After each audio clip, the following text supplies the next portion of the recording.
रात के बातें आने देना के लिए देखी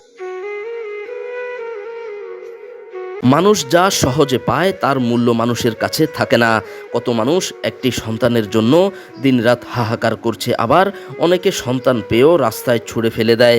নোয়াখালীর সুবর্ণচরে চর ওয়াবদা ইউনিয়নের আজাদনগর এলাকায় স্বামী স্ত্রীর পারিবারিক বিরোধের জেরে 4টি অবুঝ সন্তান এমনই চরম অনিশ্চয়তার মুখে পড়েছে।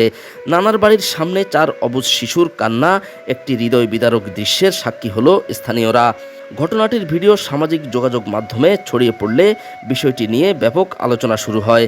উপজেলার চর ক্লার্ক ইউনিয়নের নোয়াপাড়া এলাকার বাসিন্দা অটোরিকশা চালক ইয়াসিনের সঙ্গে তার স্ত্রীর পারিবারিক দ্বন্দ্বের এক পর্যায়ে স্ত্রীকে ডিভোর্স দিলে সে তার বাবার বাড়িতে চলে যান। পরে ইয়াসিন তাদের সন্তানকে নানার বাড়িতে পাঠিয়ে দেন। তবে অভিযোগ রয়েছে সেখানেও শিশুদের স্থায়ীভাবে গ্রহণ করা হয়নি, ফলে শিশুরা নানার বাড়ির সামনে কান্নায় ভেঙে পড়েন।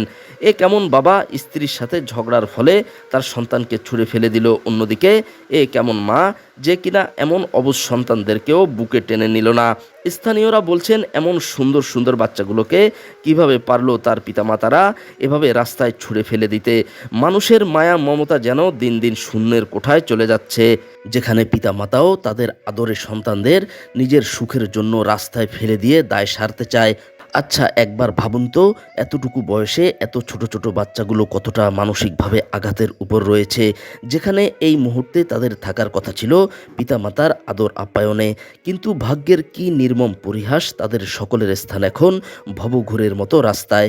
ইয়াসিন ও তার স্ত্রী হয়তো নতুন জীবন শুরু করবে, কিন্তু তাদের ব্যক্তিগত সুখের জন্য আজ যে সন্তানদের ভবিষ্যৎ অনিশ্চিত, সেটা কি একবারও তারা ভেবে দেখেছেন?